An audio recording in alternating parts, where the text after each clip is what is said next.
Allez, vous connaissez le principe de la chaîne, on va corriger un nouvel exercice. Exercice pour le CRPE, en mathématiques évidemment.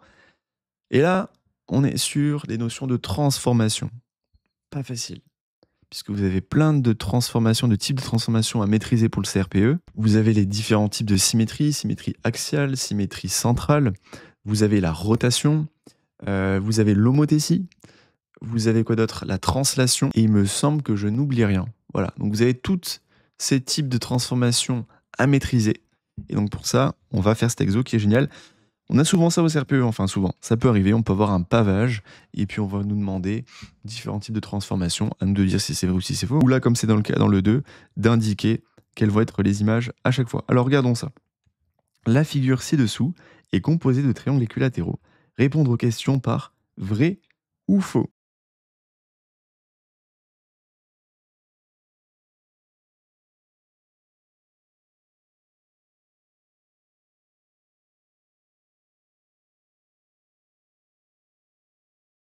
La translation qui transforme D en E, c'est ce qu'on appelle un vecteur, comme ça, DE, de D vers E, donc dans ce sens, dans cette direction, et de cette longueur.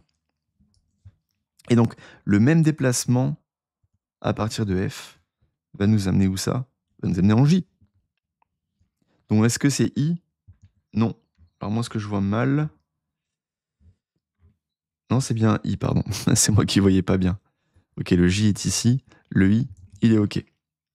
Donc vrai. Je valide. Le B, l'image de G. Alors je pars de G, ça veut dire. Et je vais chercher l'image, donc le résultat suite à une transformation. On est sur une rotation de centre F. Ok, donc une rotation va tourner à partir de F, donc c'est-à-dire comme si la pointe du compas était sur F, avec un écartement de G, d'angle 120 degrés dans le sens horaire. Alors le sens horaire, bah, c'est celui-ci, hein. Hop, sens des aiguilles d'une montre.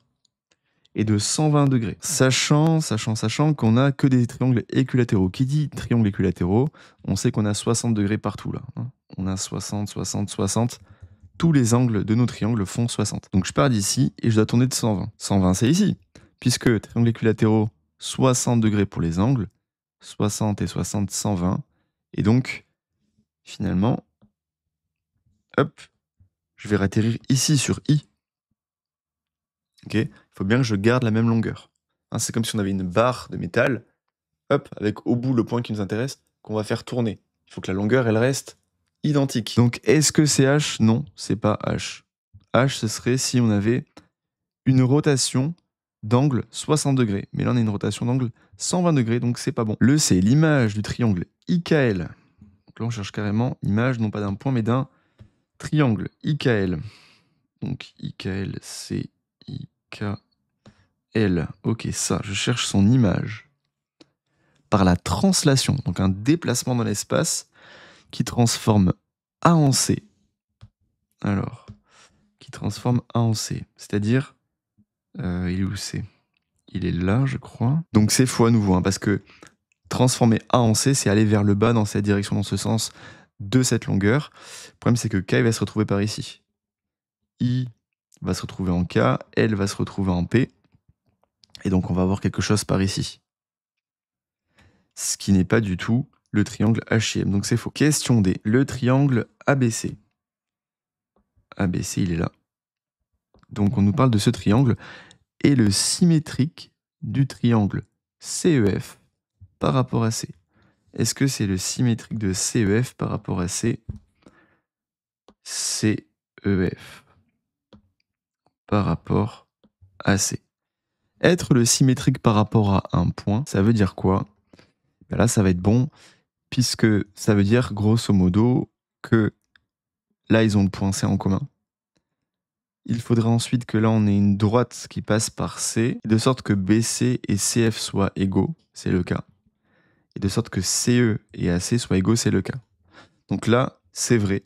On a bien que le triangle ABC, c'est le symétrique de CEF par rapport au point C. Vrai pour celui-ci. Donc là, il fallait simplement dire vrai-faux à partir de ce qui était proposé. Maintenant, ça va être à nous de donner les réponses, de les trouver. Alors, on veut l'image du point N. Alors, le point N, il est ici. Donc, on est ici. On veut son image, donc c'est-à-dire le résultat suite à la transformation, par la rotation de centre L. Ok, donc je vais tourner autour de L, enfin, en prenant appui sur L, disons, d'angle 60 degrés dans le sens anti-horaire. Anti-horaire, donc, ce qu'on appelle le sens direct, vers la gauche. Ok, donc c'est-à-dire que je suis ici, cette barre de métal, je dois la tourner de 60 degrés dans le sens anti-horaire. On est d'accord qu'on va atterrir ici. On va atterrir au point M. Allez, ça c'est bien. Ensuite, l'image du segment KP, l'image d'un segment, pourquoi pas. KP, il est où? Il est là. KP par la translation, déplacement dans l'espace, qui transforme E en A. Donc on va voir un petit peu quel déplacement on nous propose. E en A. Hop. Et bien ça, comprenez, ça veut dire que chacun des points aussi va subir le même déplacement. Ça va donner HM. Donc là, c'est bien un segment, donc on pense bien à mettre les crochets. Top. Allez, on continue. Qu'est-ce qu'on nous demandait? L'image du triangle CFE, image d'un triangle. CFE, image de ce triangle par la symétrie par rapport à la droite BO. Symétrie du coup axiale. Alors BO. Ok, BO ici. Donc symétrique de ce triangle par rapport à cet axe. Je peux rentrer dans plus de détails, hein, mais c'est si on plie la figure le long de cet axe, eh bien, on est censé avoir une superposition des figures. Donc on comprend bien que ça va être le triangle CFG.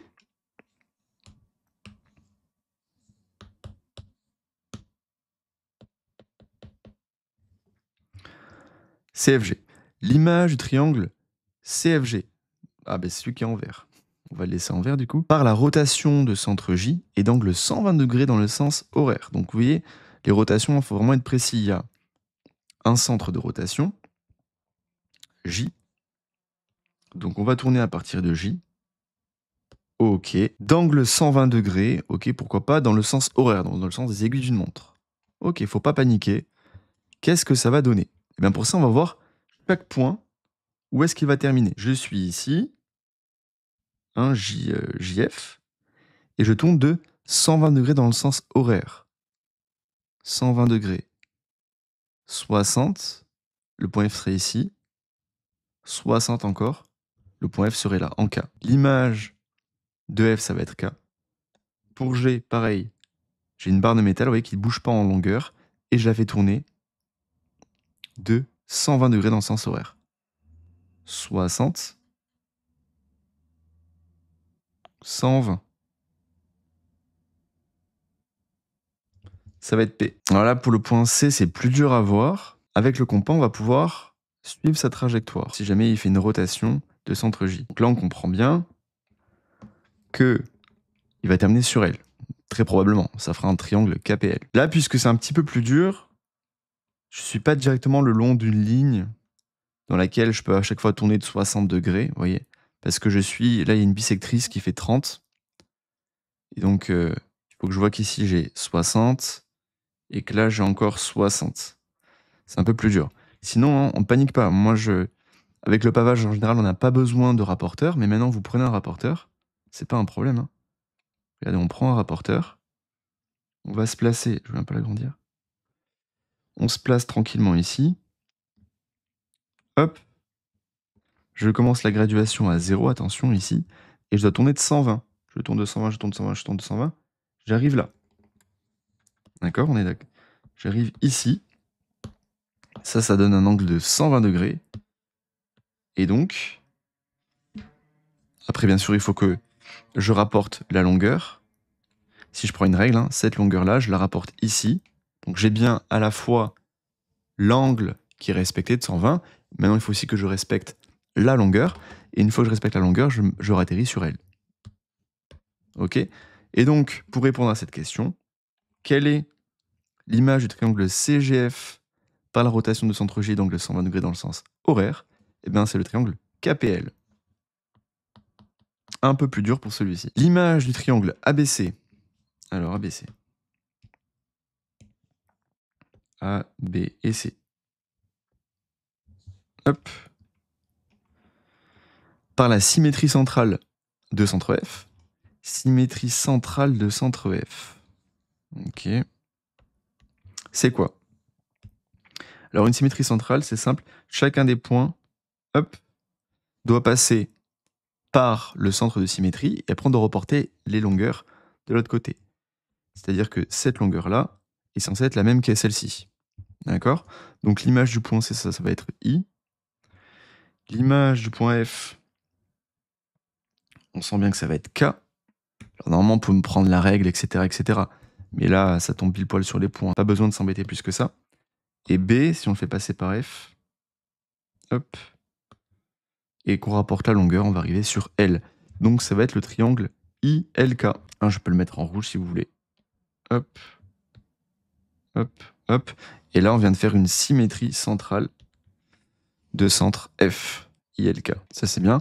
L'image du losange ABDC par la translation qui transforme H en N. Une translation, ça va. Ça se fait bien en général. Donc, ABDC. ABDC. On va devoir déplacer ce losange, trouver son image, par la translation qui transforme H en N. Alors, H en N, c'est quoi ça? H en N. Ok, donc en fait, on va décaler de 2 longueurs de triangle. Et donc, ça veut dire que, si vous voulez, chacun des points va subir le même déplacement. Hop. 1, 2, ici. 1, 2, ici. 1, 2, ici. Finalement, on est en train de créer le losange H, I, J, F. H, I, J, F. Voilà pour cet exercice de pavage. Ma foi, un exercice très intéressant, puisqu'on aura vu quasiment tous les types de transformations que vous devez maîtriser, donc à part l'homothétie. L'homothétie, généralement, ça peut arriver dans un QCM, un vrai-faux, quelque chose à justifier. Ça ne fera pas l'objet d'un exercice entier, rassurez-vous là-dessus.